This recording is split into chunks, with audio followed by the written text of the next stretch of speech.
Bismillahirrahmanirrahim. Nahmaduhu ve nusalli ala rasulihil kerim. Amma ba'd. Assalamu alaikum hurmatly Nasihat radiosunun oğucular jana telekörüçüler. Sizlerin nazarınızda İslam jana biz berüsünde Kayradan men Şarapov Baxtiyajan Akimoviç. Birinciden bütkül alamды jok жерден jaratkan, oşol zattın buyruğu menen taňatypda kun batkan, çynlygy jaratuvçu Allah Taalaga çeksiz maktolar bolsun. Jana Paýgambarybызга jüregibizden eň ötöründen çykan salavatlar jana salamlar bolsun. Makto jana salavattan keyin Allah Taala siz bizden uşul wagtga çeyin kılgan ibadatybızdy tolugy menen kabul kılıp, pendeçilik kılıp, bilip bilbey kılgan künneleriňizin bardygyny tüp tamary menen keçirgen bolsun. Çendığında Allah Taala merimdüsü, Allah Taala ıraýymdyladyn, Allah Taala keçirimdüsü. Allah Taala ezelteden bar anın başlalyşy jok, Allah Taala ary daim bolúçu anın aýagy jok. Allah Taala tirүү aleyskaçan ölbeyt, Allah Taala ary daim turúçu aleyskaçan nuktabayt, Allah Taala rizky berүүçü any hiç kim qaytar albayt. Muna uşunday uluu bolgan Allah Taala siz bizdi jok жерден jaratdy, kıçyragan küç berdi, akıl es berdi, öňü tüs berdi, şunçalık sululuk berdi. Eki dünyada baktılı bolsun dep din berdi. Din Paýgambary sallallahu aleyhi ve sellem ıyık menetimen keldi. Muna uşul Paýgambary sallallahu aleyhi ve sellemden hadislerden ırmattıgan bugün günü biz Musulmandan musulmanga bolgan mildeti, musulmandan musulmanga bolgan akысы toğrasında söz kılmakçıyız. Albatta musulmandan musulmanga bolgan degele adam balasını akısını berseňiz, kançalık dengelde soğup alıp, kançalık dengelde iyigilikке jetip, kançalık dengelde baktılı bolasız. Teskersinçe siz aga zulümdü kılgan bolsaňyz, je mildetiňizi atkarbagan bolsaňyz, anda kançalık dengelde künökör bolup, kançalık dengelde kısımga uçurap, kançalık dengelde tömendere jana düşösüz. Muna uşul toğrasında söz kılmakçıyız. Albatta da urmatly muttafaqın aleyh bolgan Anas raziyallahu anhu riwayat kılgan Paýgambar sallallahu aleyhi ve sellem'den en birinci hadisi toğrasında aytmakçymyn. Paýgambar sallallahu aleyhi ve sellem aytat: "La yu'minu ahadukum hatta yuhibbu li ahihi ma yuhibbu li nafsihi." Seledin hiç bir öňür tolluk musulman bola albaysyňar, özüň jakşy görgen, özüň süýgen nerseni başga biröwge kalamaýynça, başga biröwge aýtmaýynça, başga biröwge jetkirmeýinçe det. Muna şontan urmatly tugandar, bugün biz uşul tema toğrasında tandap aldyk. Andyktan 1 saat boyu biz menen birge bolуңуздар. Owa adattagıday da bizden tüz efirde WhatsApp numarybız işlep atat. 0705 96 94 41 0705 96 94 41 numarybız işlep atat. Uşuga kızıktırgan soraňyz bolsa berseňiz biz jogap berебиz. Owa dagyn aýtabыз urmatly tugan, talak toğrasındaky maseleni berbeňiz, antkeni al tüz efirden çeçilbeyt.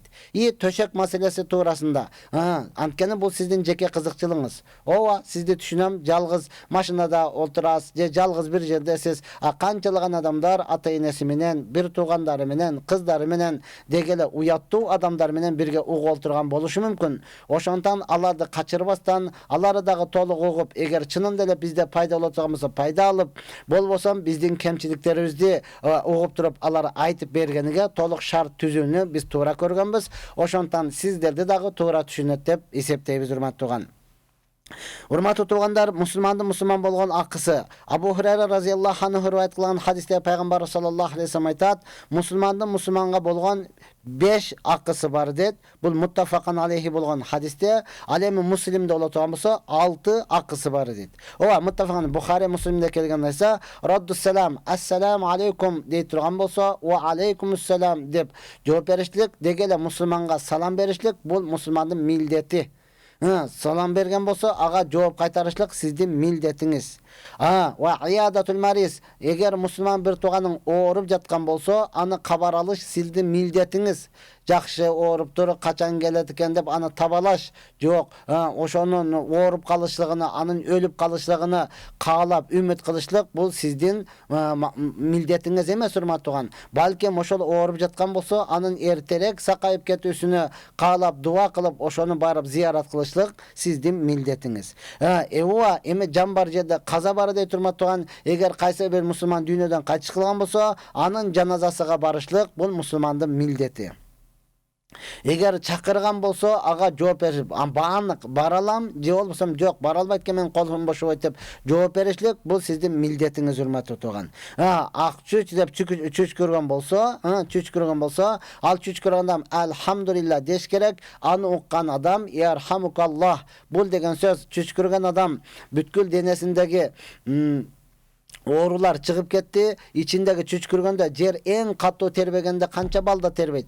Ичиндеги мына ушундай тербөөдө ичек чабагы үзүлүп кетпей сак өз ордунда калгандыгы үчүн Аллага мактоо айтыш керек. Алхамдулилла, Аллага мактоо айтыш керек. Аны уккан адам ярхамукумуллах. Ооба, Алла Таала сага мээримдүүлүк кылсын, ырайымдуулук кылсын, дагы сени саламаттуулукта сактасын деген жообуну беришиңиз керек, урматтууган. Ошол эле хадисте, Муслимдин хадисинде ушул эле сөзгө 6-чысын айтыптыр. Вайза истан сахака фан сах лаху. Качан сенден насаат сураган болсо, анда сен ага туура насаатыңды бергин деген, урматтууган. Насаат сурадыбы, сиз ага туура насаатыңызды билгениңизди айтып, эгер билбесеңиз, биле турган адамга жолдомо берип, биле турган адамды көрсөтүп коюшлук сиздин милдетиңиз. Ооба, мага келет экенсиң го, баары бир ишиң түшөт экен го деп аны табалашлык жок, урматтуу тууган. Анда күнөөкөр болосуз, сиз милдетиңизди аткарбаган болуп эсептелесиз, урматтуу тууган. Анткени пайгамбар саллаллаху алейхи ва саллям ошол Муслимде келген узун бир хадистин акырында айтат: "Ал муслима алал муслими харамун дамуху ва малуху ва ирзуху." Мусулманга анын каны дагы, анын малы дагы, анын ар намысы дагы арам деген, урматтуу тууган. Мына ошондуктан бүгүн биз өзгөчө мына ушул мусулмандын, урматтуу тууган, укугуңду эле талап кыла бербестен, албетте милдетинин дагы билгин дее менен биргеликте бүгүн жалпы мусулмандарга ушул нерсени эскертүүнү туура көрдүк. Бүгүн чынында эле, урматтууган, канчалаган бир тууганыбыз, макул кээ бир туугандарыбыз өзүнүн ким экендигини, деги эле атасы ким экендигини унутуп калган. Атасы кимдин баласы, өзү кимдин баласы, деги эле кайсы динде, ал кимдин үммөт экендигин унутуп калган. Ошондон эскерүү катарында айтабыз, биз жалпы эле айтканда адам атабыздын балдарыбыз, жалпы алганда, урматтууган, адам атабыз, биздин адам атанын балдарыбыз бардыгыбыз, бир тууганбыз.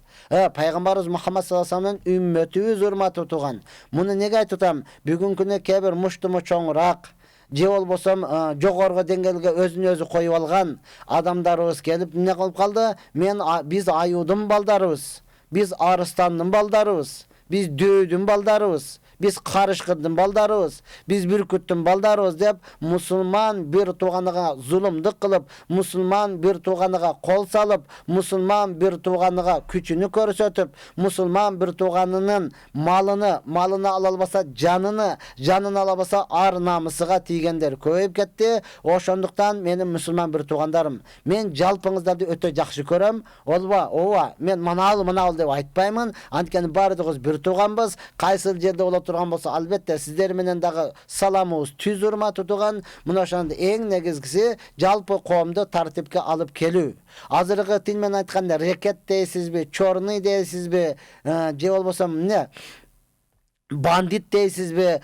Биздин тил менен айтканда бул каракчы, урматтуу тууган. Мына ошол каракчылыктан, мына ошол бандиттиктен, мына ошол чорныйлыктан, мына ошол рекеттиктен кайтыңыз. Анткени Аллах Таала Кур'ан-ы Каримде айткан: "Валиллахил иззату жамиа", сый урматтын, авторитеттин бардыгы Аллага таандык.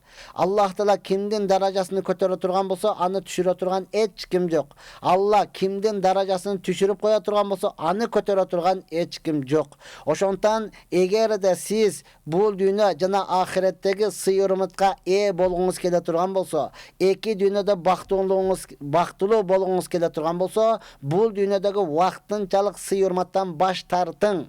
Бул дүйнөдөгү вактынчалык сыйматтан биз мусулманбыз. Пайгамбар саллаллаху алейхи ва саллям айтат: мусулман деген анын колудан дагы, анын тилиден дагы эч ким зыян тартпай турган болсо, мына ушул адам мусулман деди, урматтуу тууган. Сиздин колуңуздан дагы, сиздин тилиңизден дагы өлтүрүп коем, жулуп алам, сындырып коем, эртеңгиңди ойло. Жок, урматтуу тууган. Ооба, сиз бүгүн ошентип коркутуңушуңуз мүмкүн. Бүгүн сиз мусулманды мына ошентип ар намысыга, мына ошентип анын малыга, мына ошентип анын жаныга тийишиңиз мүмкүн, урматтууган. Малыны, жаныны тартып алышыңыз мүмкүн. Ал сиз үчүн арам болуп эсептелет. Ал сиз үчүн арам. Ошондон жалпыбыз адал ырыскы менен, балдарыбызды дагы, өзүбүздү дагы багып чоңойто турган болсок, албетте Аллах субхана таала сиздин кыла турган дуаларыңызды толугу менен кабыл кылат, урматтууган.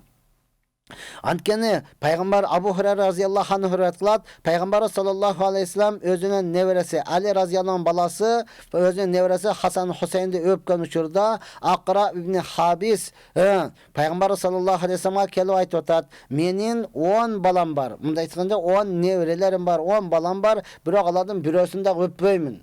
Мына ушундай серьезный киши экен, өзүнү авторитет тута турган, өзүнө дегеле мен мына жаш балдар менен ойнобой тургандай, мына ушундай серьезный тутат экен. Ошол айтат: "Эмне ушу жаш балдар да ушунчалык өбөсүңбү? Биз аларды өппөйбүз" деген учурда пайгамбар саллаллаху алейхи вассалам айтты: "Ман ла ярхам ла юрхам." Ким мээримдүүлүк кылбаса, ким ырайымдуулук кылбаса, ким боорукерлик кылбаса, кечиримдүүлүк кылбай турган болсо, Алла таала аларга дагы мээримдүүлүк кылбайт, боорукерлик кылбайт, кечиримдүүлүк кылбайт деген урматтуу туган. Башка бир хадисте, ошол сыяктуу хадисте пайгамбар саллаллаху алейхи вассалам айтат: "Эй, Аллах таала сенин жүрөгүңдөн мээримдүүлүктү жулуп чечип алып койгон болсо, мен эмне кылайын" деген урматтуу туган. Мына ошондон жалпыбыз Аллахтан сурашыбыз керек: "Жүрөгүмө жумшактык бергин, мага жакшы кулук мүнөз бергин" деп Аллах тааладан бул сурашлыгыбыз зарыл нерсе.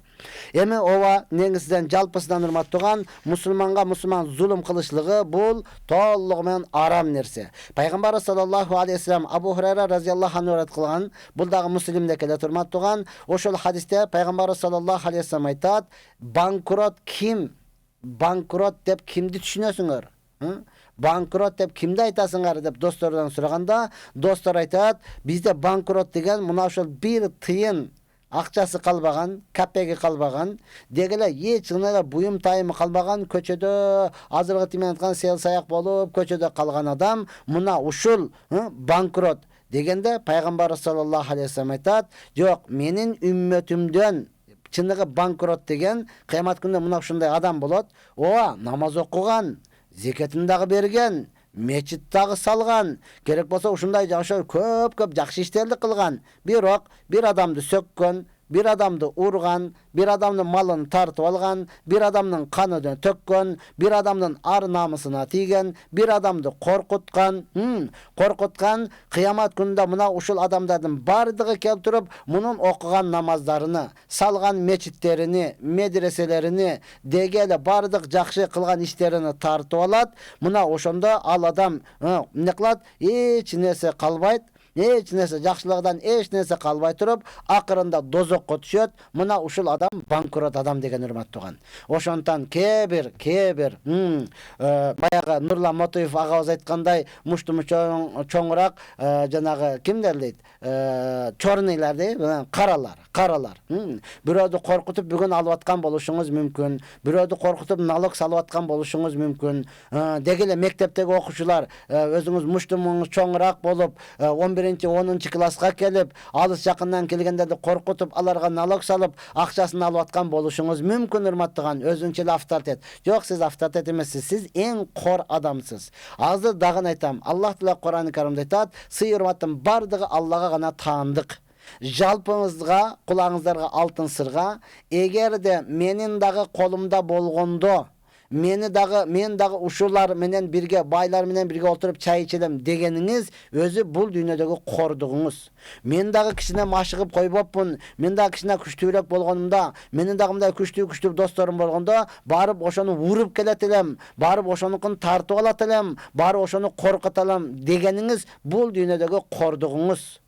Урматтуу баягы жашы өтүп калгандар, эгерде мен дагы акчам болуп ажыга барып келгенимде, ажылар менен биргеликте ушундай отуруш кылып, чай ичип, чайханада отурат элем дегениңиз бул дүйнөдөгү кордугуңуз. Менин дагы колумда болгондо, мени дагы чакырат эле, биздин колубузда жок да, ошон үчүн бул байларды гана чакырды дегениңиз бул дүйнөдөгү кордугуңуз, урматтуу туган. Мусулмандын акыны жеп аткандыгыңыз, мусулманды коркутуп атканыңыз, мусулманды ürkütüp atkandыгыңыз, musulmanга өзүңүздүн таасириңизди көрсөтүп аткандыгыңыз бул дүйнөдөгү кордугуңуз, урматтаган. Ушундай кыла бере алган болсоңуз эмне болот? Албетте эң биринчи сиздин түсүңүз бузулат. Түсүңүз, көрүнгөн түсүлүңүз бузулат. Көрүнгөндө мындай коркунучтуу, түсүңүздө нур калбай калат, урматтаган. Түсүңүз бузулса болуптур да мен ушундай болушту каалап атам десеңиз, түсүңүз бузулса, экинчи түшүңүз бузулат. Уйкуңуз качат, мурдагыдай уктай албайсыз, тынч жата албайсыз. Анткени Аллах Таала көрүп турат, Аллах Таала билип турат, Аллах Субхана Таала угуп турат. Ар бирөөнүн акысыны Аллах Субхана Таала сөзсүз алып берет. Ошондуктан, урматтуу менин мусулман туугандарым, мен сиздерди ушунчалык жакшы көрөм. Мен өзүм кандай тынч уктап аткан болсом, сиздерди дагы дал ушундай тынч уктасын. Мен өзүм кандай бактылуу болушту каалай турган болсом, сиздерди дагы дал мына ошондой бактылуу болсун демекчимин. Андыктан, урматтууган, мени жек көрбөңүз. Албетте, биз акыйкатты бүгүн айтып калбасак, эртең балким менин мойнума жабышасыз. Сен билип туруп неге айткан жоксуң? Сен окуп туруп неге жеткирген жоксуң дешиңиз мүмкүн. Ошондуктан бул азыркы чорный, бандит, рекет, бул делер шариатта буларды каракчы деп коет, урматтууган, каракчы. Булар эгер өлө турган болсо, шариат боюнча жаназа окулбайт. Жаназа окулбайт. Ооба, сиз өзүнчө да бир жана мотив айткандай кирим төбөлдү, криминалдын ошолордун башчысы болуп коркутуп, өлгөн учурда муфтини апарышыңыз мүмкүн. Деги эле ошол аты чыккан илимдүүлөрдү апарып жаназа окутушуңуз мүмкүн.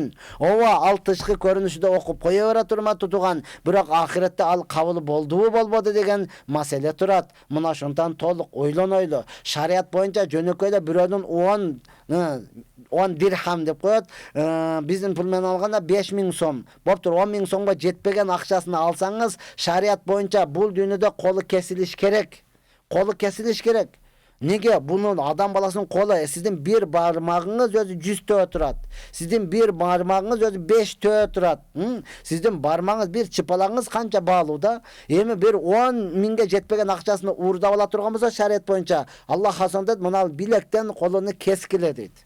Неге 10 000 сом ушунчалык урматтуу болуп кеттиби? Ушунчалык сыйлуу болуп кеттиби? Жок, урматтууган, ал ошол акча көргө кирсин. Бул адам ошол мусулмандын ар намысыга тийгендиги үчүн, мусулмандын акысыны алып алгандыгы үчүн, Алла берген нерсеге шүгүрчүлүк кылбагандыгы үчүн бул дүйнөдөгү сазасы. Ооба, шариат болгондо ушундай кол кесилет эле. Бүгүн шариат жок экен, урматтуу тууган, кол кесели дей турган болсок. Бүгүн шариат жок экен, бирөөдү өлтүргөн адамды кысас, анын дагы өч алып өлтүрүү дей турган болсок, шариат жок экен. Албетте ахиретибиз бар, урматтуу тууган, ахиретибиз бар. Пайгамбарыбыз саллаллаху алейхи ва саллям айтат: кыямат күнүндө ар бирөөнүн не дейт?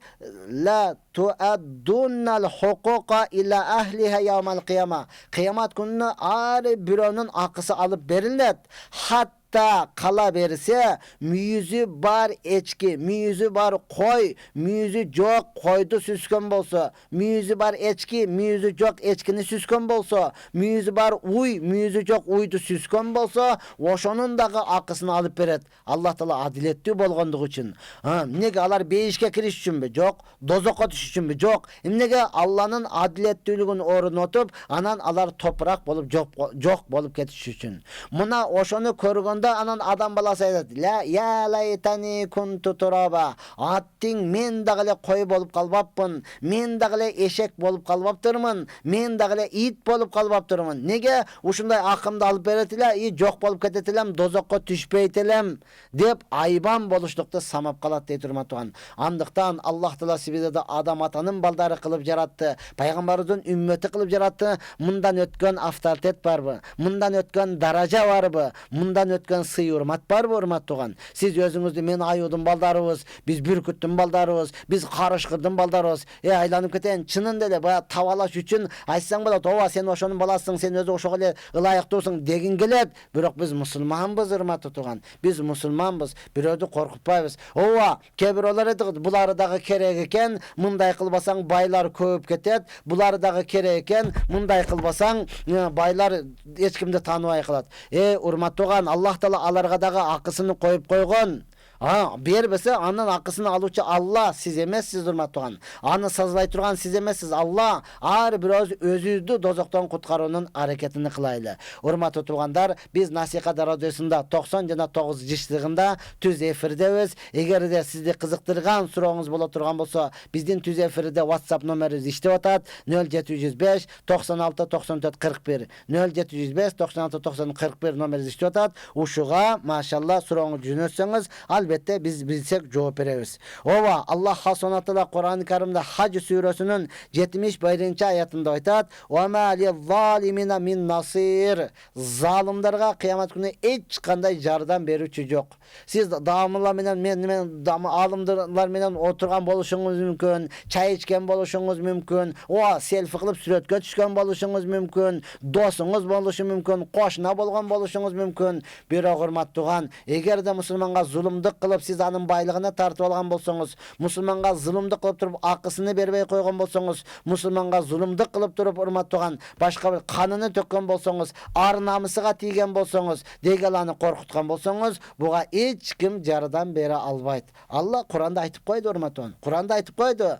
Kur'anda aytıp koydu. Mına oşonduktan erterek oygun oylu dagın bardığız mınday zulüm kılışıktan kaçalı. Ankene Cabir raziyallahu anhu rivayet kılgan hadiste Peygamber sallallahu aleyhi ve sellem aytat: "Seler musulmanga zulüm kılgandan saktan kıla. Ankene bu dünyada bir ile zulümün kıyamet gününde bir kança zulüm bolup ketip atat. Ova vattaquşuha, ey baylar, seler özüңөр sarаңдыктан saktan kıla. Baylar emez, jalpı insana sarаңдыктан saktan.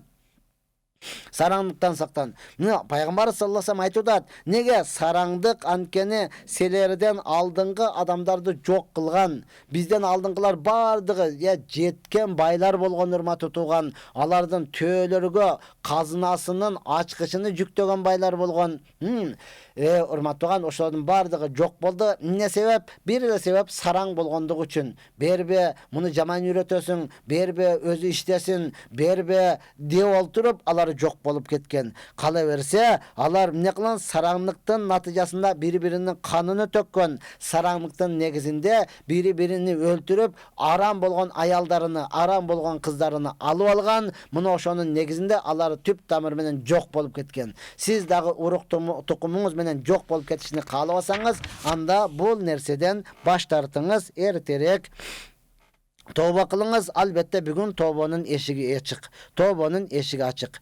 Ya Allah, Peygamber sallallahu aleyhi ve sellem Abu Hurayra radıyallahu anhu rivayet kılan hadiste dağın aytat: "Ya Allah, kimde kim özünün Müslüman bir tuğanının ar namısına tiye turgan bolsa, anın aram nersesini adal kılıp ala turgan bolsa, al özünü ne kılsın? Min seyati sahibi fahmin aleyhi, oşondan keçirim surasın, toğluğu menen bul dünyada tövbe kılıp alsın diye turmattuğan. Peygamber sallallahu aleyhi ve sellem dağı bir hadisinde aytat: "Ova, Peygamber aytat, men dağı selerge okşogan adamмын" deydi. Men dağı selerge okşogan adamмын. Maga iki adam talaşıp tartışıp kedet. Mana menin akımı de bul tartып aldı. Jok, meniki bolçu bul tartып aldı. Manga Allah netse alıp beriңiz dep iki adam kedet. Kudu mele birisi şunday özünüküday kүйüp talıp men ananday mananday kıldım dep sözge çever. Epte bir musulmanın akısını alıp aladı. Men oylap kalamın, çınında öyle mana kuyup bışıp atat, uşunun okşoyt. Nargos olsa baykuş özünükü birok ne jetkilikti kılıp ayta albayt. Men oylap kalıp, uşunukun de bul adamın akısını buga çeçip berip koyuşu mümkün. Eğer de arbazam özü talışıtkan, eğer de çınında da bironun akısını oşente alıp algan bolsa, men al adamga ülüş bergen jokmun, balkim dozoktun bir ile bölügünü berdim deydi. Çınında da urmat otuğan, özünüzdük emek istekendigini bilseniz, anda musulmanın akısından alısırak bolunuz. Peygamber sallallahu aleyhi ve sellem dağı bir hadisinde aytat: "Kimde kim musulman bir tuğanın akısını kolu menen üzüp algan bolsa, je kasam menen vallahi meniki mana ölüp baratam dep alıp algan bolsa, çındığında Allah Taala al adamga dozoktu vacip kılıp koydu, al adamga beyişti aram kılıp koydu" deydi. Muna ошондон жалпы эле бактылуу болсом экен, бейишке кирсем экен деген үмүтүбүз. Өзгөчө урматтуу менин мусулман bir tuğanдарым, kimdin balası, kimdin agası, kimdin bir tuğanı көчтүмү чоңураак болуп, мектепте эрекетти кылып аткан болсо, же болсо алардан өтүп туруп бүгүнкү күнү чоренилик кылып аткан болсо, бандиттик кылып аткан болсо, аларды кайтарып, ошолорго жеткирүүнүн аракетин кылыңыз, урматтуу. Ким каракчылык кылып аткан болсо, ар бир жанга каза бар. Ар бир жанга каза бар. Эртең өлгөнүңүздө жаназа окулбайт, ооба тышкы көрүнүштөн окулушу мүмкүн, алар кабыл болбойт. Ошондон бардыгыбыз тооба кыла турган болсок, албетте Аллах субхана таала тообаларды кабыл кылуучу. Эми пайгамбар саллаллаху алейхи ва саллям айтат, жалпы эле мамлекет боюнча эле, жалпы пайгамбарыбыз айтат: "Манистамалнаху минкум ала амалин". Биз силердин араңардан кимди бир амалга койсок, депутат кылдыбы, министр кылдыбы, жөнөкөй эле бир ишке койдубу, кыскасы кандайдыр бир ишке койгондо, ошондо ал эмне кыла турган болсо, бир ийнени билебиз, же ондан төмөнүрөөк нерсени жашырып алып салып кое турган болсо, бул эмне кылат? Кыянаттык кылган болот. Кыямат күнү мына ошол нерсесин алып келет. Бүгүн эл билбей калышы мүмкүн, бүгүн эл көрбөй калышы мүмкүн. Мына ошону алып келет деген учурда бул сөздү угуп аткан ансарилардан болгон бир түсү кара киши экен. Ошол турду дагы муну Ади ибн Амир айтат, кудум эле азырга чейин ошол киши көз алдында турат дейт. Ошол туруп, "Эй Алланын элчиси, мага берген амалыңызды алың, мен бул иште иштебеймин" деди. Мен бул иште иштебеймин деди. Пайгамбар айтты, "Не болду сага?" Десе айтат, "Азыр сиз айтып атпайсызбы? Мен кимди бир ишке коюп туруп, анан ошол жерден ал бир ийнени же андан төмөн нерсени дагы жашырып кое турган болсо, кыямат күнү ошону менен келет деп айтып атпайсызбы?" Дегенде пайгамбар саллаллаху алейхи ва саллям айтат, "Ооба, мен аны азыр айтып атам, дагы айтам. Силер кимде ким ошол койгон амалыдан аз болсун, көп болсун жашырып кала турган болсо, бул кыянатты кылды. Менин айтуумдан максат, мына ушул кыянатты кылбагыла деп айтып атам.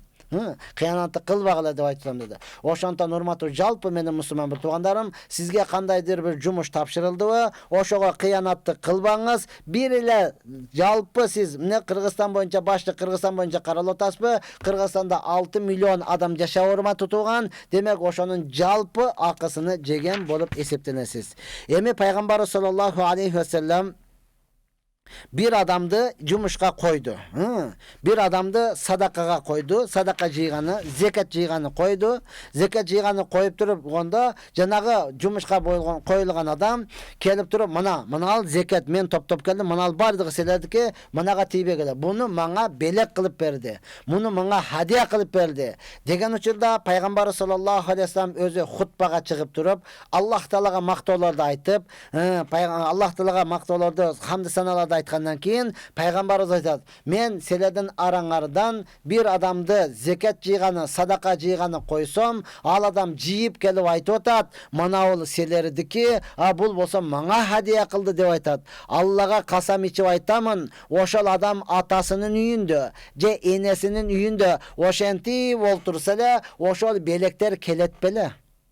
Ошол белектер келет беле? Аллага касам ичип айтам, ал келбейт эле дейт, урматтуу тууган. Мындан максат сизди бир жумушка коюпса, анан бирөө келип мынанга чай ичип коюңуз, мынанан алып коюңуз, мынаны иштетип коюңуз деп бере турган болсо, ойлобоңуз, мени жакшы көргөндүктөн, мени сыйлагандыктан берип атыптыр деп. Жок, мына ошону өзү коррупция деп коет, мына ошону кылмыш деп коет, мына ошону, урматтуу тууган, шариятка туура эмес иш деп коет. Мына ушул нерседен сактаныңыз. Чынында эле рас бере турган болсо, сиз ошол жумушка барыштан алдың, ошол жумушка орноштон алдың, берет беле ошол адамдар? Бериш, ал жакта турсун, сиз ал адамдарды тааныбайт болчусуз. Муну неге айтып атам? Бүгүнкү күнү жалпы мектепте болсун, медреседе болсун, мечитте болсун, кайсыл ишканада дегеле мамлекеттик жумуш болсун, кандайдыр бир жумушта ушинтип бере ала турган нерседен сиз сактаныңыз, урматтуу тууган. Мына белекти алып келип бербеңиз. Аны берип атканда не максаты бар, урматтуу тууган? Ооба, шарият уруксат берет. Мурунтан эзелтен доссуз. Эзелтен эле сиз ал жумушта иштештен мурда эле бирге окугансыз, бир айылда чоңойгонсуз, сизге ошентип жардам берип турат эле, ошентип жардам бере турган болсо, ал эч нерсе эмес. Жөнөкөй эле сиз жумушка келип таанышып, жумушка келип сиз ошол орношкондон кийин ошону менен катташып, анан берилип аткан боло турган болсо, сиз анда жумушуңузга кыянат кылып аткан болуп эсептенесиз. эмес. Андыктан менин мусулман бир тууганым, муну айтуудан максат бул дагы мусулмандардын акысы болуп эсептелинет. Ошондуктан жалпы бүгүн күнү ар бир адам кайсыл амалга турган болсо, анда ошону толук ne kılsın amanat dep bilsin dağın жалпы musulmanlardan akısını cevişten oşonu iş yüzünü aşırısın. Albatta urmattuğan Peygamber sallallahu aleyhi ve sellem aytып atat dağı bir hadiste musulmanın akısı ağa kıyanat kılbayt, musulmanga zulümdük kılbayt, her bir musulmanga ikinci bir musulmanın malı dağı, kanı dağı aram, at-takva hahuna takvalık manal jerde bolut. Peygamber yüşürü ila sadrihi selase marrat uşul jerge 3 jolu kayda işara kılıp aytып atat. Takvalık mınal jerde. Takvalık mınal jerde urmat tutugan yüreğinizde bolat. Oşoндуктан musulmanga siz özüңүздүн muştumuңuzdun çoң ekendigini, siz musulmanga özüңүздүn zor ekeningizdi körsetpöstön, balkim kança ıldıy bola turgan bolsoңuz, Allah subhanahu sizdin darajаңызды mına uşunçalık kötöröt. Albatta Allah subhanahu darajаңызды kötörgön bolso, anı hiç kim düşüre albayt. Muna şoндуктан urmatly meni musulman bir tuğandarım, to'liq menen ne kılaylı bardığız aytılgan sözdü to'ra kabul alуу menen maga dagı ne kıladığan dua kılıp turgan bolsoңуздар, inşallah buyursa büt bardığı jakşı bolat degen işenimdebиz. Peygamber sallallahu aleyhi ve sellem ya Allah siz bizlerge uşunday nasihatların berүү menen birgelikte Allah subhanahu taala dagı Kur'an-ı Kerim'de ne det? Siz bizlerge kayrılıp aytat. Ya Allah Allah subhanahu taala dagı siz bizlerge bul dünyada kayratat. Ne det? Man qatala nafsan bi gayri nafsin aw fasadin fil ardi fekannama qatala nasa cemi'a ve man ahyaha fekannama ahyan nasa cemi'a. Bul Maide suresinin 32. ayetinde. Maide suresinin 32. ayetinde Allah Teala aytat. Man qatala nafsan bi gayri nafsin. Kimde kim bir adamdı hiç kanday akısı yok öldüre tuğamısa. Akısı degen söz urmattuğan şariat var memleketlerde bir adam ikincini öldürgen bolsa ne kılat? Kısas dedi. Kısasından ölgen adam bul akı menen öldürüldü bolup eseptenilet. Akı menen öldürüldü. Kısas kılın otat. Canga can, kanga kan degen sözcü. Bu şariat memleketlerinde var urmattuğan. Şariat İslam memleketlerinde şariat men yaşagan. Oşuladı. Yemi bir adam jönököyle menin karızımdı berbey koydu. Menin namusuma tiyip koydu. Mına uşunday içip aldı. Diyorsan başka sebepler menen birödü öldürdü. Anda bul kodum ele yer betindeki jalpı insaniyatı öldürgöndöy күнөө tabat. Oman ahyaha emi uşulle şart. Kaysı bir adam oğurup kıynalıp jatkan adamga özünden jardan berip oşonun ayıgıp ketişine, je bolsam agıp baratkan adamdı barıp mınegilip tutup alıp çöküp baratkan adamdı kutkarıp, kıskası mına uşunday ölümge baratkan adamdı kutkarıp kalgan bolsa, kodumede bul adam yer betindeki jalpı insaniyatты tiriltip alganday, yer betindeki jalpı insaniyatты ölümdü kutkarganday soopko ee bolot dedi. Andıktan urmatly meni musulman bir tuğandarım, biz özüdün kim ekenimizni bileli dagın to'llig'i menen amal kılууga hareket kılaylı. Ova biz Nasihat Radyosu'nda 90,9 diştiginde tüz efirdemiz. Albatta keyinçerek bul oşol YouTube kanallarımızga dagı çıgat. Al jaklardan dagı ugup turur urmattuğan paydalansaňızдар bolat. Ova bizge en algaçkı suroğuz kelip düştü. Oşogo жооп berүүge hareket kılabız. Ekinci ayal bolup tiygenim, ayal bolup tiygenin kүйөөм namaz okut, dinden kabары бар, özümde joluk salınamın, namazım var, Allah'a şükür, birok kүйөөм karabay koydu, köp jolu boyuman aldırdı. Mınday uçuruda emne kılgan tuğra bolot. Mınday uçuruda oşol kүйөөңүздүн tuğandары menen köp jol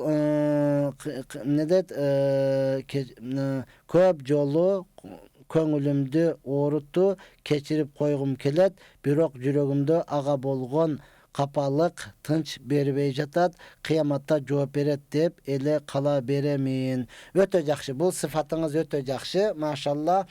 Keçirip o kıyamatta sözsüz жооп берет. Жоопсуз эч ким калбайт. Эгер сиз айткан чында эле зулумду кыла турган болсо, урматтуу тууган, анан көп боюңуздан кайракка алдырган. Сиз эле кызык экенсиз, жатышты билет, анан эмне үчүн аны төрөтүп каратышты билбейт. Ошол учурда сиз деле өзүңүздү бекем кармап туруп, жок, эртең жаткандан кийин бойга болот, аны багаласыңбы, аны карайсыңбы деп шарт коюшу сиздин акыңызда, урматтуу тууган. Эми мындай учурда сиз ошонун туугандары менен кеңешиңиз. Мынаңар мындай кылып атат, карабай атат. Чындап эле раз карайбы, анда толугу менен карасын. Карабаса, урматтуу тууган, сиз аны менен эмне кылыңыз? Жооңузду алып туруп, башка бирөөгө турмушка чыкканга укугуңуз бар. Эгер чындап эле сиз айткандай боло турган болсо, албетте эми буга чечим чыгарыш үчүн, урматтуу тууган, негизи экөөңүздөр биригип туруп муфтиятка барсаңыздар өтө жакшы болот. Сизди карабай качып аткан адам ал муфтиятка дагы барбайт деп мен өзүм оюмдан айтам, урматтуу тууган. Ал барбаса керек. Барбаса дагы эми, урматтуу тууган, сиз кантсе дагы аял болуп ошого турмушка чыктыңызбы, эмне кылыңыз? Айла жок, сабыр кыласыз. Толугу менен аны бул кыямат күнү кур калбайт. Сөзсүз өзүнүн жакшылык кылган болсо сыйлыгын алат, жамандык кылган болсо сазасын алат, урматтуу тууган. Эми мына ошондон азыр көйгөй да, мына ошол нерсе көйгөй. Боюңуздан кайра алдырып аткан болсо, эгер айтканыңыз чын боло турган болсо, аны менен сиз шарият ишиге барбай, бекем өзүңүздүн укугуңузду талап кылсаңыз болот. Я Rabbi, көңүл деген мына ушундай. Байлыкты дегеле эмнени, илимди бирөөдөн сурап алсак болот. Бирок көңүлдү эч кимден сурап ала албайбыз да. Турмушта бир нерсе жетишпей калды, аны байладан барып берип турчу деп сурап алсаңыз болот. Бир нерсени билбей калдыңыз, менентип SMS жазып сурап алсаңыз болот. Көңүл калгандан кийин муну эч ким берип тура албайт, урматтуу. Ошондон эң негизгиси бул көңүлдү оорутпастан, жалпы му'мин мусулмандар бири-биринен карай турган болсо, албетте жакшы болот. Ассаламу алейкум, сизге суроом бар эле. Психология психологиядан сабакка катышып жатам. Медитация жасатат экен. Ошол туурабы? Динге каршы келбейби? Негизги болуп психология сабагына катышууга айланып кетейин. Сиз жакшы бир устаз табың, илимдүү аалым, караладан устаз табың. Ошол аалымда бардыгы психолог. Биз молда деселе ойлойт экенбиз да, мурдагы эшек минген молданы элестете бересиз да, туура. Ошол устазга барыңыз, аял киши болсоңуз устазага, бир жакшы илимдүү аялга барыңыз, ошол өзү психолог болуп берет, ошол сизге медик болуп берет, ошол сизге эмне да ыймандуу болуп берет. Бардыгын ошол. Биз мурдагы доор өттү, ал молда деселе ошол эшек минип алып, же болсо мастык калошты алып, анан көчө жүргөн. Жок, молда психолог болот, молда артист болот, молда спортсмен болот, молда пауэр болот, молда медик болот, молда деген машалла сизге илимдүү болот. Бардык тарабынан сизге айтып бере турматыган. Жөн эле убактыңызда ошол жака кетирип эле. Чынында эле мен бир кезде көрдүм, психолог өзү псих болуп калган да, эмне дегенин билбейт. Карап туруп, анда сен мындай экенсиң да, мындайса анда сен мындай экенсиң да деп урматтаган. Ошондон келиң, ошол Кур'ан хадистин негизинде эле сабак алып, муну ошол менен кыла турган болсоңуз, бардыгыны өзүңүз иш жүзүнө ашырып аласыз. Аллах Таала Кур'ан-ы Каримде айтат: "Ала би зикриллахи татмаиннал кулуб". Инсандар, Алланы эстеуде жүрөккө тынчтык келет. Азыр сиз психологко баруудан эмне деп атасыз? Менин жашоом бузулду, же болбосо ушундай бир дүңккө түшүп калдым. Психологдор дагы керек.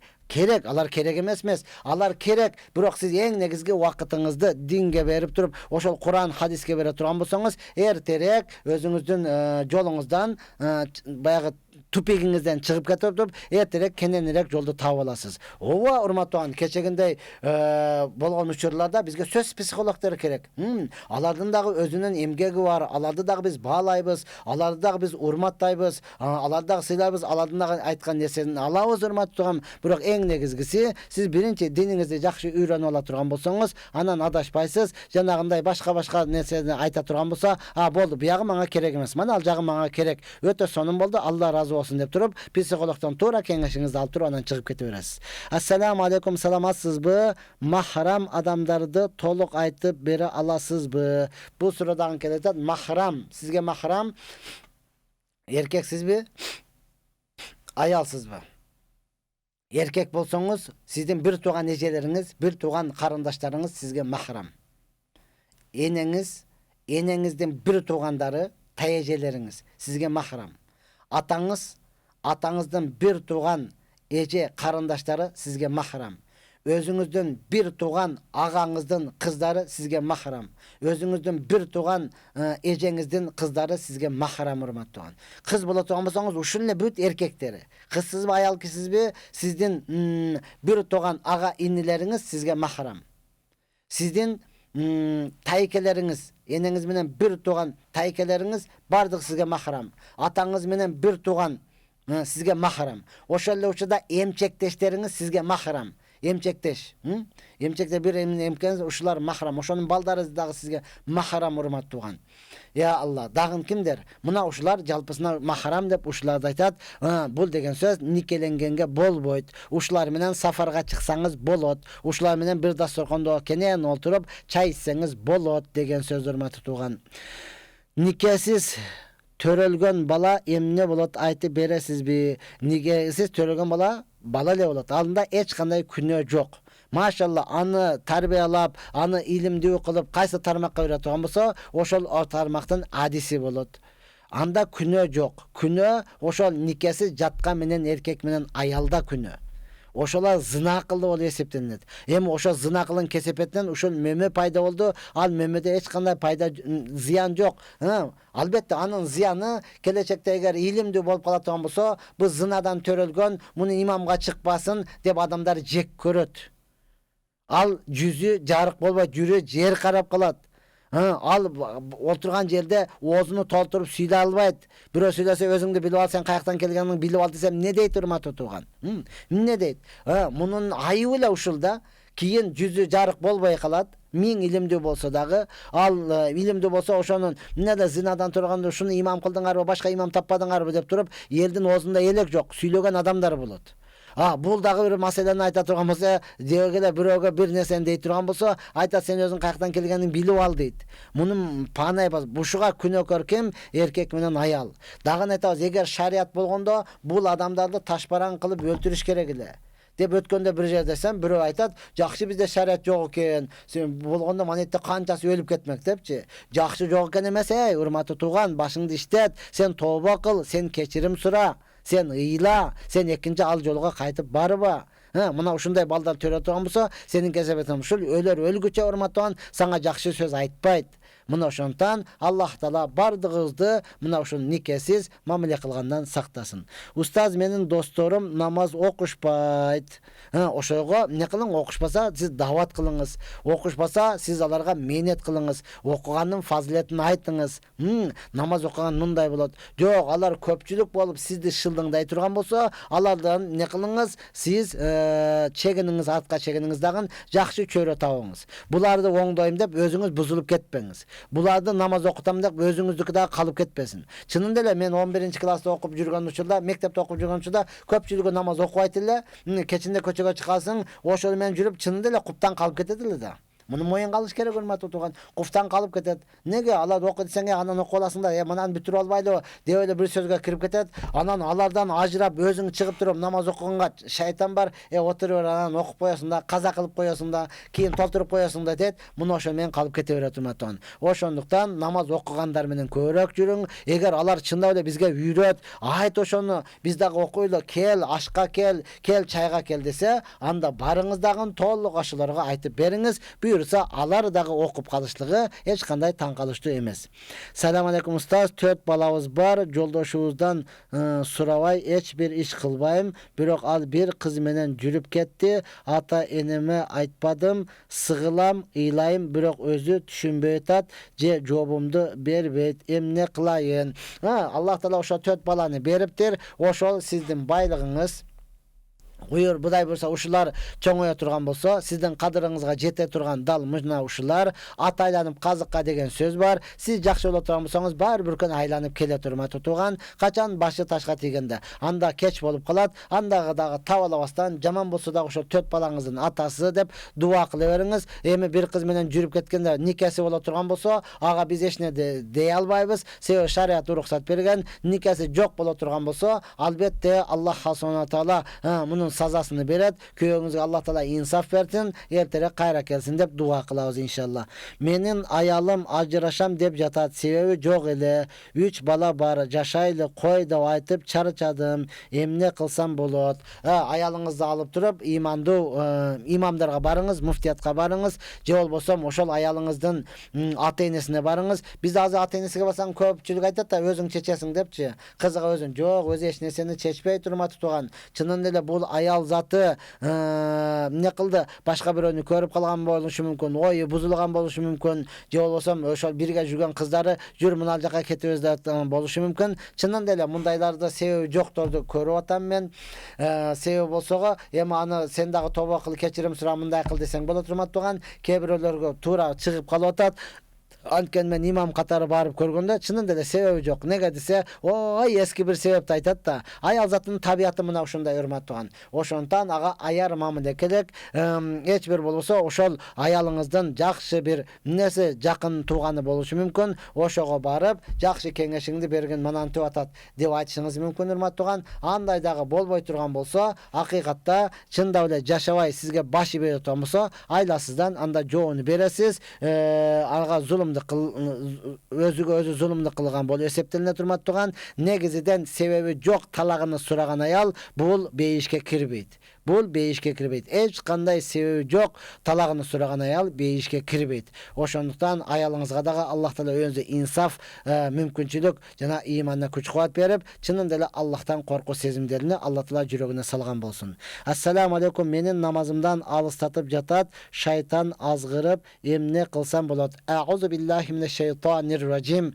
деп айтсаңыз болот. Кайра аузу биллахи минеш шайтанир ражим. Таш баран кылып куулган шайтандын жамандыгынан Алладан сактаныш тилейм деп айтыңыз дагы, дарат алып жай намаз салып үстүгө туруп алсаңыз, шайтан адам падам мескенсиң деп сизден кача баштайт. Шайтан азгырганын билип атат экенсиз, урматтуу туган. Аны эркелетип эмне кыласыз? Аны мойнуңузга мингизип эмне кыласыз? Аны семиртип эмне кыласыз, урматтуу туган? Адувум мубин, Алла Таала Куранда ачык айтты, силердин душманыңар, ачык душманыңар ошол деди. Ошон душман экенин билип туруп анан намаздан кайта бере турган болсоңуз, чынында эле өзүңүз тирүү шайтан эмессизби? Өзүңүздү дагы бир карап коюңуз, урматтуу туган. Шайтан жөн эле азгырып эле коет да, окуп эле койсоңбу деп эле мындай оюңузга эле салып коет. Ачык келип бетиң айтпайт, окуп эле кой, сеники кабыл болбойт, анан көрө мананы кыл дебет. Жөн эле оюңузга эле салышы мүмкүн. Ошондуктан аузу биллахи минеш шайтанир ражим деп айтыңыз дагы, сиз дарат алып намазды баштаңыз. Кудай буйрса, сизди азгырбай качып кете турган болот. Ассаламу алейкум. Көз тийүү, каргышка калуу деген чынбы? Кантип билсек болот дейт. Ооба, көз тийүү, каргышка калуу деген чын. Көз тийүүнү урматтаган пайгамбар айткан, ал айну хаккун, көз бул акыйкат деген. Пайгамбар бир хадисте айтат, кимге кандайдыр бир жакшылык берген болсо, силер аны көргөнүңөрдө маша Алла деп айткыла. Мына ошондо силердин көзүңөр тийбейт, зыяныңар тийбейт деген. Чынында эле бардыгыбызда эле көз бар, көз эле болгону менен бул ушундай түшүнүңүз, бул кудум эле мергенчи сыяктуу. Баягы көзгө атар мергендер бар го, мылтыкты аткандай эле да көз менен атышлык, ошол аткандай эле. Биз мылтык атып көргөн эмеспиз, биз дагы атабыз ар жерге эле тиет, өзүгө тийбейт да. Ушундай көзгө атар мергендер бар урматтаган, бир караганда эле ата койгон, бир караганда эле сындыра койгон, бир караганда эле жок кыла турган мергендер бар. Бул көз тийүүсү акыйкат, урматтуу туган. Мына ошондон ал нерседен эмне кыласыз? Сиз сактануунун жолу мына ошол дем салып жүрөсүз, урматтуу туган. Андан кийин каргыш тийүү. Ооба, биз айттык го, бирөөгө зулумдук кылган болсоңуз, мазлумдун, жапа чеккен адамдын дуасы бул акыйкат, бул каргай турмат туган. Өнбө, өспөй деген болсо болду, өнбөйсүз, өспөйсүз. Мурдагылар ошондой каргыш калган, каргышын айткан, урматтуу туган. Өнбө, өлбө, жакшылык көрбө дейт, жакшылык көрбөйсүз. Ошондон муну билиштиктин жолу, сиз азыр кыйналып атасыз да, туурабы? Кыйналып атасыз. Кимге зулумдук кылдыңыз? Кимдин акысын жедиңиз? Же кимдин акысын бербей койдуңуз? Ошолорду отуруп алып, кечинде ойлонуңуз, өзүңүзгө өзүңүз эсеп кылыңыз. Бизде пайгамбар айттык да, өзүңө өзүң эсеп кыл, кыяматта эсеп башталыштан алдың. Кечинде отуруп алып, баракка жазың, ким менен сүйлөштүм, кимге катып айттым, кимдин акысын жедим, кимди бербедим. Күндө өзүбүздү өзүбүз эсеп сурак кылып кылсак, эсеп сурак кылып турат болсок, кыямат күнүндө сурак бериш жеңил болот урматтуу туугандар.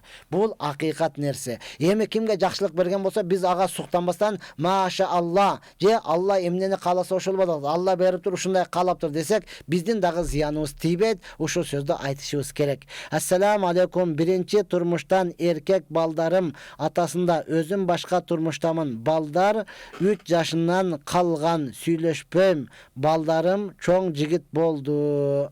Сүйлөшүңүз, бары сиздин балаңызда. Сиздин балаңыз урматтуу тууган. Балдарыңызга да биз айтабыз, апаларыңар чоң жигит болгон болсоңор, апаңарды издеп тапкыла, апаңар менен сүйлөшкүлө. Кансыдак апа, ким чоңойткону ал кызыктырбайт, сизди дүйнөгө келтирген. Биз балдарга ата-энени тандашлык ыктыяр кылынган эмес. Ал кандай акыбалда болбосун, биз аларга кызмат кылышлыгыбыз милдет. Ал мени кичинемде таштап кеткен экен, ал ушундай жаман болгон экен. Жок, аны сага үйдөгүлөр ошентип түшүндүрдү. Ал жакшы. Урматтуу тууган, ошондон балдарыңыз сиздин кан седаңызды, сиздин каныңыздан жаралган. Алар түшүнбөй аткан болсо, сиз түшүнөт экенсиз, издеп таап барыңыз. Эгер сиз таап бара албасаңыз, жолдошум киргизбей коет, же болбосо анын аялынын турмушу бузулуп кетеби деп корккон болсоңуз, өзүңүздүн бир туугандарыңыз бар. Анын тайкелери бар да, балдарыңыздын тайкелери. Ошону жөнөтүңүз. Белек бекчек берип жөнөтүңүз. Тайкелериңиз барсын, биздин жээнибиз болосуң, мына сенин апаң болот. Мен катташып турайлы. Ол мурдагы жолдошуңузга айтсын, кенен жашай бер. Биз ушу жээнделден эле калып, сизге эч кандай жамандыгыбыз жок деп айтсын ошолорду. Ассаламу алейкум устаз. Biz özübüz student, biz ata enemiz bizge bergen akçalardan sadakaga köp emes ölçümde berip tursak bolu, je özübüz iştegende gana berişimiz gerek be. Allah ömrünüzge sizge bereke versin. Amin ya Rabbal alamin. Azamatsız. Maşallah. Siz student bola turgan bolsoңуз, siz özüңüz mümkün bolunca özüңüzge işletiniz. Ova kebir şunçalık muhtaç adamlar var. Oşolorga özüңüz etkende köp emes ölçümde berseňiz bolat. Bергенден кийин өзүңүз дагы ата-энеңизге жалдырап, бирөөнүн көзүнө карап калбастан, толугу менен не кылыңыз, өзүңүздүн кемчилигиңизге азыр иштеткениңиз жакшыраак деп айтам мен өзүм. Анан Кудай буйрса, ошол эле учурда сараң болуп калбаңда. Келген учурда сиз үнөмдөсөңүз, машалла, унан көп эмес, бир аз өлчөмдө берсеңиз, албетте Аллах хасанда сөзсүз көбөйтүп берет. Бирок ошого толук ишеним, якын болуш керек, урматтуу тууган. Берип турсаңыз, анткени бул сиздин садака балелерди кайтарат, садака көп жөгөн зыяндарды кайтарат. Ошол аз көп болбогон өлчөмдө бир аздан берип турсаңыз, сиздин ден соолугуңуз таза болот. Сиздин машалла окууга болгон умтулууңуз күчөйөт. Ошондон берип тура бериңиз. Көп эмес, ооба, өзүңүз айткандай аз өлчөмдө бериңиз.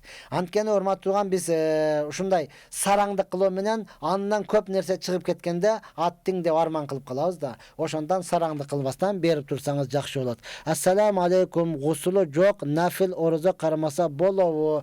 Ооба, кармасаңыз болот, оозуңузду жапсаңыз болот, бирок ошону менен кечке жүрсөңүз болбойт. Сиз гусулу жок турдуңуз, машалла, оозуңузду жаптыңыз, саарлык деп коет го. Саарлыкты жеңиз дагы, оозуңузду жапкандан кийин туруп гусул алыңыз. Анан намазды окуңуз, урматтаган, калган намаздарды. Кечкеле кебир адамдар жүрмөш келсең гусулум жок деп көчөдө жүрөт. Андай болбойт. Анда жин уруп кете турган болсо, жин кирип кете турган болсо, оозуңуз, мурдуңуз көчөдө баратып кыйшайып кала турган болсо, анда өзүңүздөн гана көрүң. Башка эч кимден көрбөңүз, өзүңүздөн гана көрүңүз. Мусулман ар дайым, урматтаган, даарат менен жүрүш керек. Гусулу жок жүрүү, бул мусулмандын акылга сиңбеш керек да. Даарат менен жүрүш керек ар дайым. Мына ошондо урматтаган, эмне кыласыз? Көптөгөн зыяндалдан алыс болосуз. Ассаламу алейкум. Менин таанышым бирөөлөрдөн акча алган экен. Аны да башка муктаж адамдарга берем деп алдап, азыр өкүнүп жүрөт. Бирок ал адамдар менен сүйлөшпөй калган. Ошого акчаны кантип төлөсө болот? Ошолордун атынан садака берип койсо болобу, же кандай кылат? Сен аны муктаждарга берем деп алдыбы? Анын ордунда муктаждарга берсин, ошол адамдын атынан берсин. Эгер ал адам тирүү боло турган болсо, барып кечирим сурасын. Мен бир кезде ушундай сизден түлкүлүк кылып, бирөөлөргө акча берем деп алдым эле, аларга бере албай өзүм иштетип койдум. Ошол акча манеке даяр. Сизге берейинби, же муктаждарга берип коеюнбу? Мени кечирип коюңуз деп айтса, албетте бул чыныгы имандуунун ишини кылган болот, жок аларга бара албайм, аларды табыш кыйын дей турган болсо, анда ошончо акчаны муктаждарга берем деп алганда, муктаждарга берип таркатсын, соону үмүт кылбайт, урматтуу тууган. Саламатсызбы устаз? Мен апамды, тайенемди аябай жакшы көрөт элем. Бирок акыркы айларда бардык жакшы көргөн адамдарымдын бир ооз сөзү дагы жакпай жатат. Бул эмнеден? Бирок алар мага аябай жакшы мамиле жасашат, жакшы көрүшөт. Сиз бул күнөөнүн көптүгүдөн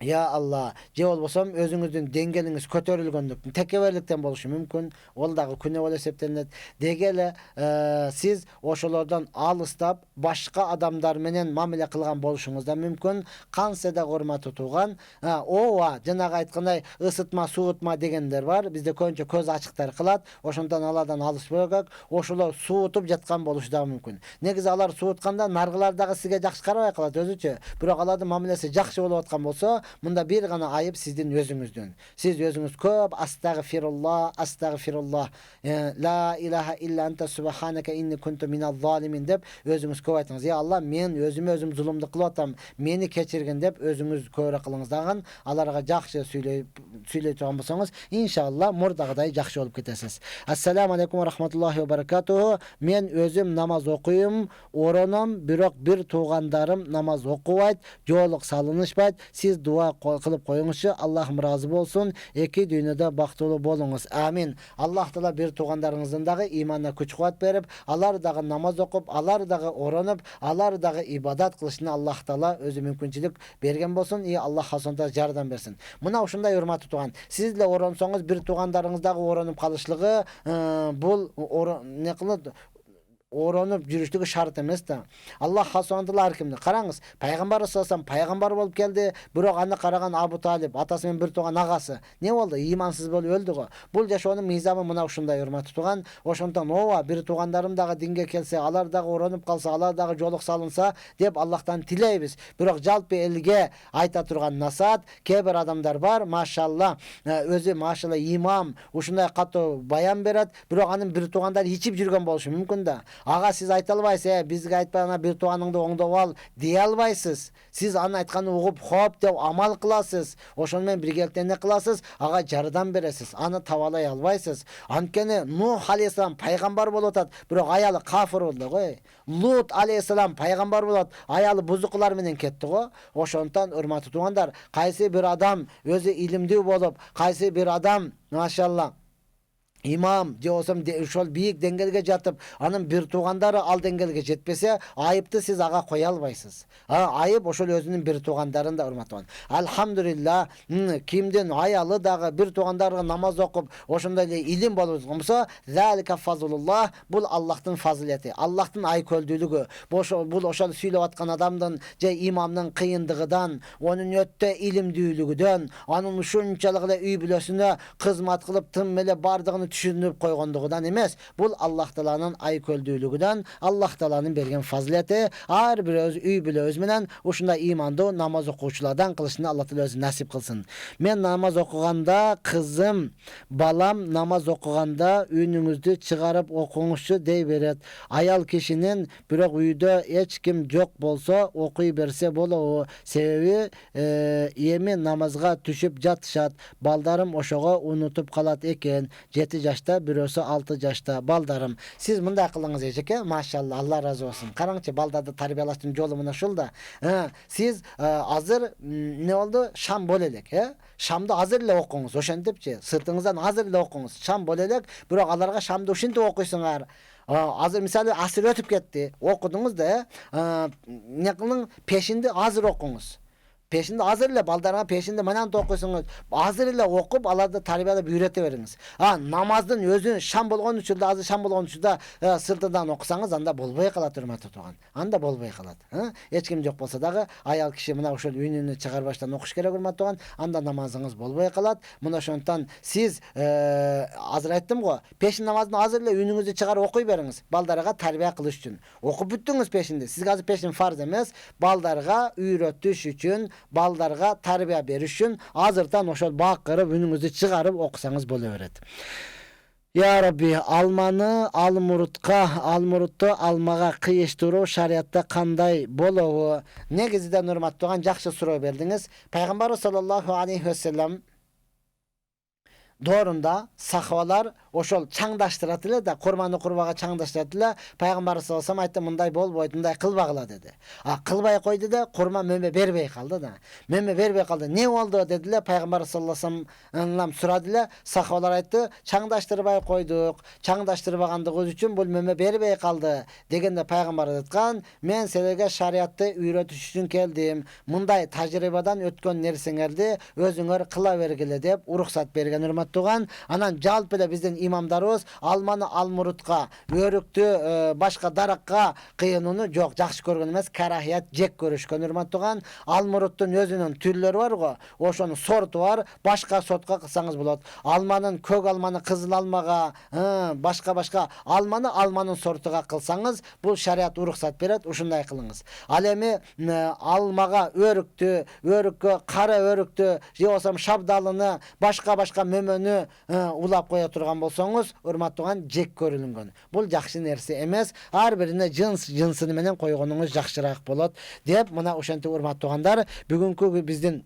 1 saatlik möhnetimiz dagyn ötüp ketdi. Allah subhanahu wa taala elibizge, jeribizge, mamleketibizge tynçlyk, yntymak, birimlik bersin. Özgöçe muna ul maşallah kempirawat dep degele Özbekistan menen çegelarыбыз degi çeçilip kaldı det. Oşondan jalpy elibizge özgöçe oşol jer hadisleri menen degele mamlekettin tagdyryny biz işenip tapşyrgan adamlarga Allah taala toluk tuura düşünük bersin. Anan çeçilgen nesege elibizge yntymak, birimlik, tynçlyk bersin. Allah subhanahu wa taala ar biribizdi alganda dagı imanybız menen alsın. Esep gidip oň taradan berip Allah subhanahu wa taala jalpyzdy iki dünyada şermende kılbastan, iki dünyada yüzlü jarık kılsın. Wa ahir da'wana alhamdulillahi rabbil alamin. Assalamu aleykum ve rahmetullahi ve berekatuhu.